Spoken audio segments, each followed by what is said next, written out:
Oh, I guess we're on. Hello, everybody. Welcome back to Papa Saw Shop. I got my little stick here so I can turn on the camera so I can just be hands free, and I'm just loving this thing. I, just like an old geezer, I'm looking into it, going, "Is this thing on? I don't know what's up." So anyway, um, so yeah, pardon the old geezer tactic, but anyway, I'm rambling on again.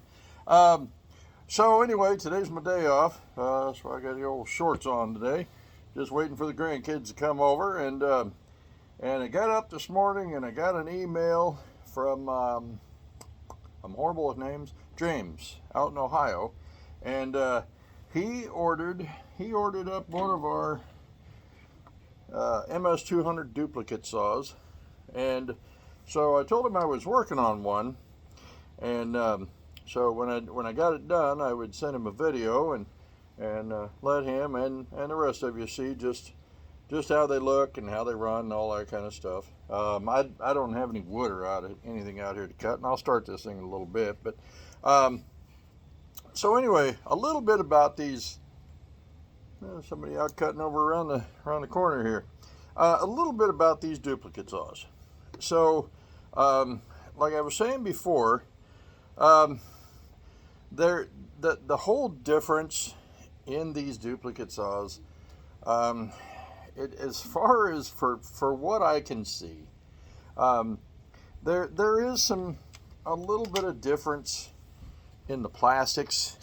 Some of like the covers and things like that, but um, as far as the handles and stuff, they really have these things down pat.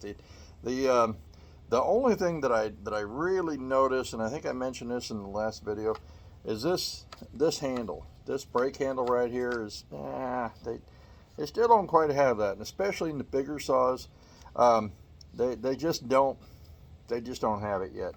Um, the I what I do with these, and like I mentioned before, your quality control with these things is just instrumental. I mean, it makes or breaks the saw, literally. Um, and so, if you're building one of these, what you really have to do, you must do, you've got to do your own quality control on every single piece going into it, every nut and bolt, screw, everything, even the pawls, inside the starter. Check those, make sure. Um, for instance, I tell you what, I was working on this thing last Friday, and it was toward the end of the day, and well, I mean, I was so doggone frustrated with this thing. I'm putting I'm putting all the linkages and stuff in, and every time I'd get, you got the two linkages that run across here, and every time I'd get those two linkages in, I'd just about get this up and everything would just fly apart. Now, sometimes that'll happen anyway, and you just got to work with it and just be gentle. But this was just extreme. And I tore it apart, and I looked at it, and I looked, and I couldn't see anything that was going on. Well, it turned out there was just a little on the trigger itself up inside here, and I didn't notice it until Monday morning, because I'd finally just said, all right, to heck with it, I give up. It's Friday. I'm done with this thing.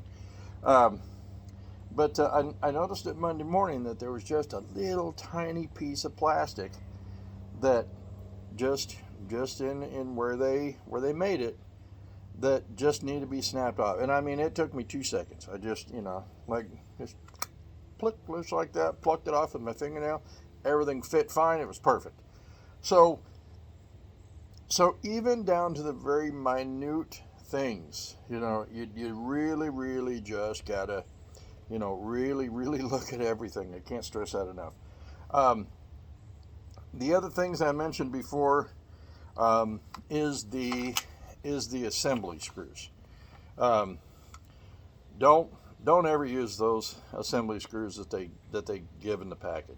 I don't even take them out of the bag. And you can see this kind of. I mean, these on the HP series, we put in grade 8 screws, and I'll put that up to the camera. On these, you get the original steel hardware. Um, so So yeah, you don't want to use those. Those are just aluminum, you know. And now, as far as the RPMs, I'm trying to remember, James, everything that you asked me. As far as the RPMs and everything, I don't notice anything here. And the ones that we sell, I don't notice. Nobody tells me as far as like, yeah, they're okay, but they don't run as fast or as hard or whatever as the original. I just don't. I don't see that. So. If you're familiar with an MS200 and you're familiar with what they should do, this should do the exact same thing. There's no reason why it shouldn't. Um, now, I will say this, um, just like every other two-cycle engine, but these seem to be just a little bit more in this respect. They do not like carbon. I mean, not at all. Um, um, whether I mean, we sell Amsoil here, and I tell everybody, we sell Amsoil here, and I'll tell you the exact same thing I tell everybody else. Um, I've been a dealer with them for years, and I sell Amsoil because it just seems like it works the best for us. Maybe there's something out there that works just as good or better, but I haven't found it. But that's what I use in all this kind of stuff. Um, but I do know that if you don't use a full synthetic oil in these things, they just don't perform well and for very long. Um, so two things with these: the quality of the saw, who builds it, how it's built. That would be one thing, and the second thing is who runs it and how well they take care of it. And if you're doing good on both those fronts, then this thing should last for a long, long time. Now, you did mention the size of the bar. Now, you can either go a 14 or a 16 inch. It really doesn't matter. Now, I will say this much. I mean, as far as the length of the bar, the power of the saw and that kind of stuff, I don't think it makes a whole lot of difference. They're just that 2 inch, that 2 inch difference on these things, it just doesn't make that much difference. It really just depends on what you're cutting. However, I will say this much. The arborists that we sell these things to, they love the Pico chains on them. And the arborists that I've sold these to, they will tell me right up front, it doesn't come with a bar and chain, does it? Well, generally not. Okay, good, because I'm going to go right in. I'm going to get a Pico bar and a Pico chain, and that's what they love to run on these things. And I would tell you why, but frankly, I honestly don't know. You guys out there that cut trees for a living every day, you probably know way better than I would. So feel free to leave it down there in the comments and let us all know. But honestly, I've asked around, and everybody has a different reason for using a Pico chain. So whichever. Oh, there's my neighborhood buddy. Hi, Stinker. That's our neighborhood dog. He's looking for a snack. I don't have one yet today. It's our day off. I don't have one, buddy. Okay. See you later. Alrighty. So anyway, yeah, it seems like the Pico chain runs the best on here. Trying to think of any other questions. I don't think there was any other questions on there. But yes, I do build it with the steel hardware, the steel bolts, all that kind of stuff. Not the new steel hardware, because as far as I'm concerned, and I don't know this to be true, and don't quote me, but it just seems to me like the older saws have better screws. From what I've seen in my experience here. So I use the screws from the older saws and not the newer saws. I really don't see a whole lot of difference between the screws in this kit and screws in a brand new Stihl or Husqvarna or any. I'm not picking on Stihl, but I mean, just they all seem like they've, the quality has gone down and the quantity has gone up. So anyway, I'm gonna stop rambling here. We'll start this up, and I'll show you what it sounds like and everything. I had this thing started earlier today, and went out and I cut a little wood in the back there. I will say this much: these things, um, these things love to be warmed up. So they have this, um, and especially when they're brand new, and it seems like this goes away. I'll say this right now just so that you're kind of prepared. This seems like it goes away after a bit. It just depends on how much you run it. But when they're cold, and they haven't been started for a few days, you put the choke on, you start it just like any other saw.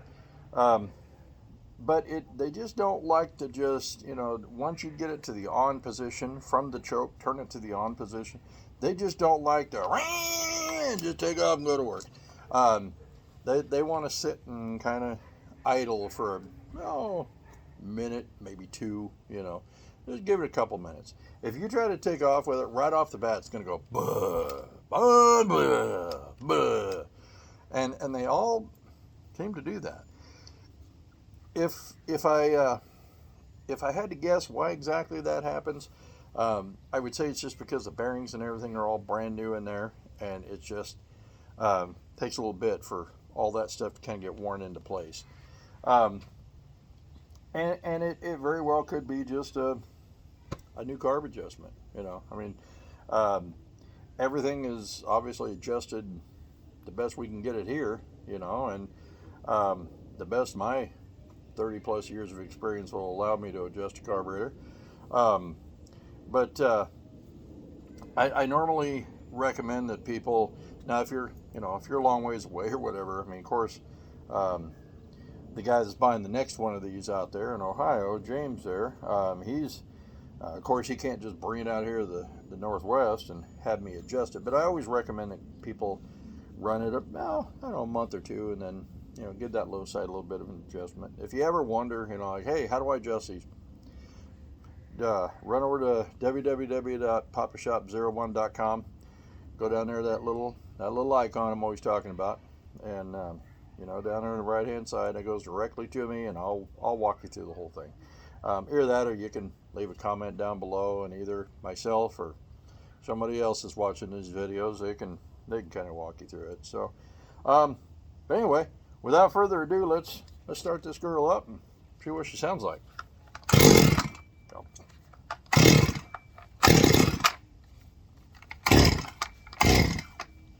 Well, maybe it's not going to start.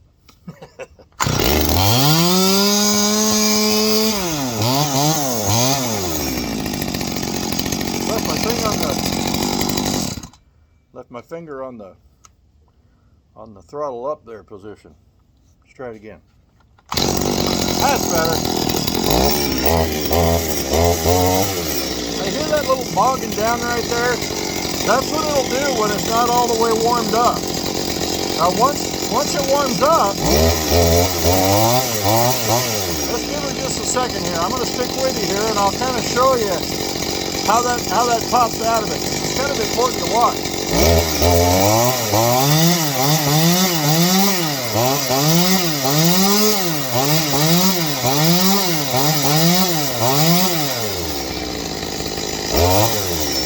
See there?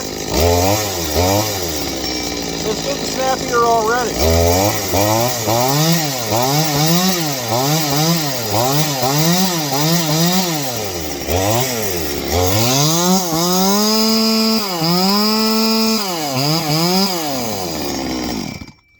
Yeah, so the longer it runs, and I mean, literally seconds, the longer it runs, the better off it gets as far as that bogging down goes.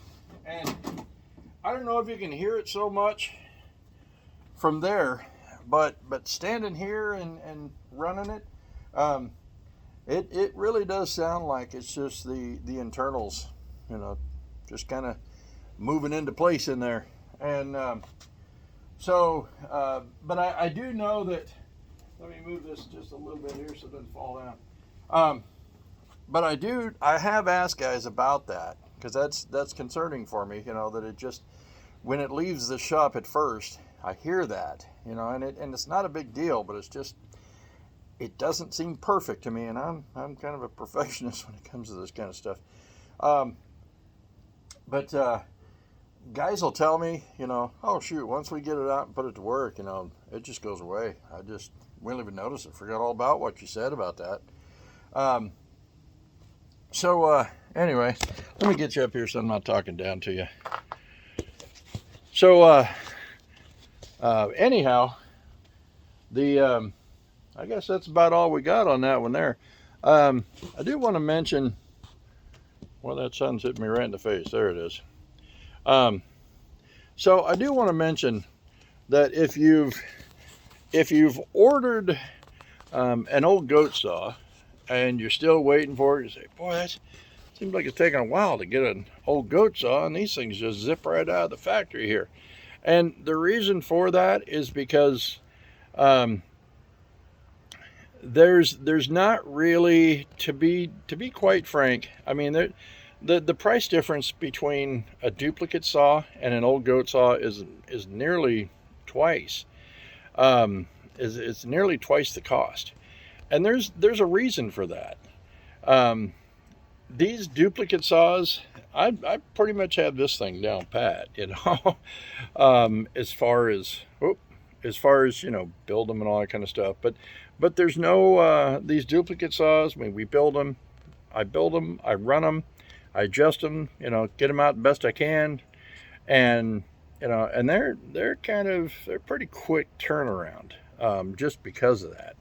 Now with the old goat saws, the HP series and the Papa Saw series, the PS series,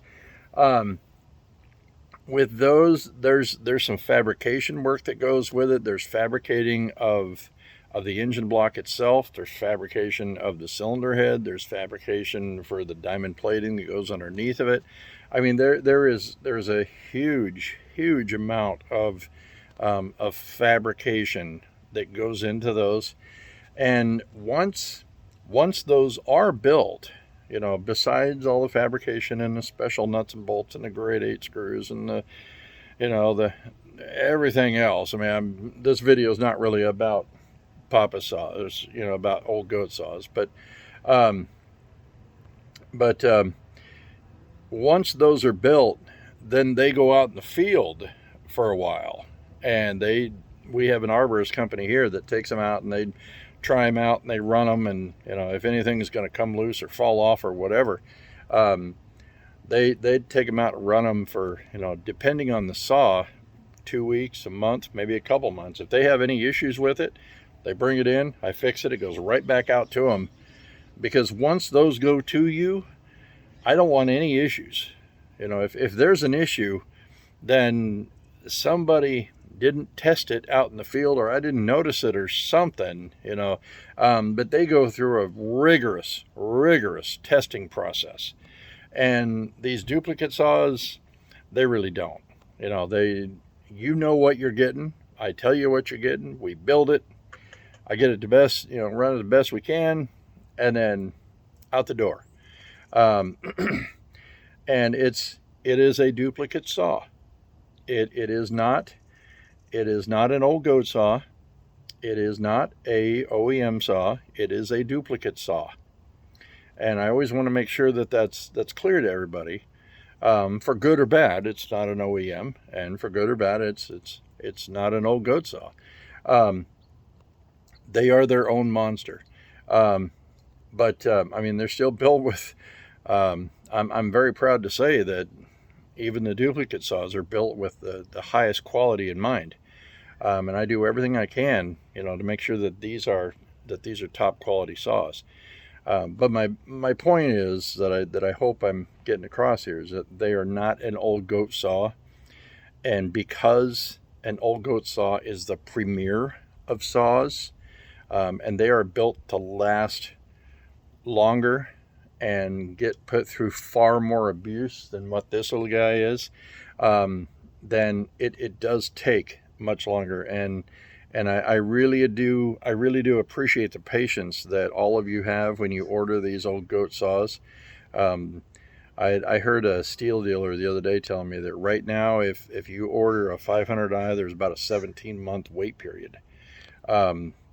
So, and I'm sure that's not everywhere. I mean, it happens to just be here. I'm sure there's there's some of you right now who can walk into a steel dealer and just go pick one up and just get it, you know. But I mean, that's the average from what this guy was telling me. But anyway, so I just want to make that distinction, you know, that if somebody's out there going, hey, I ordered a whole goat saw and well, it still ain't here, and this guy just ordered this and he's going to get it, you know, back up a minute. It's not the same monster. You ordered a Cadillac, you know. This is not a Cadillac. It's just a Cadillac copy. So, so anyway, looks like the grandkids just made it here, so I better get out here and do some papa stuff here. And I gotta push some little kids around on a tricycle, and we got us a new lawn tractor that just came in that somebody brought in and said, here, we're not going to use papa, you can just have it. So I'm going to have to take that out and take grandkids out for a ride on that. And so anyway, I'm going to get after the grandpa stuff. And like I always tell you guys and girls, be careful out there and happy motoring.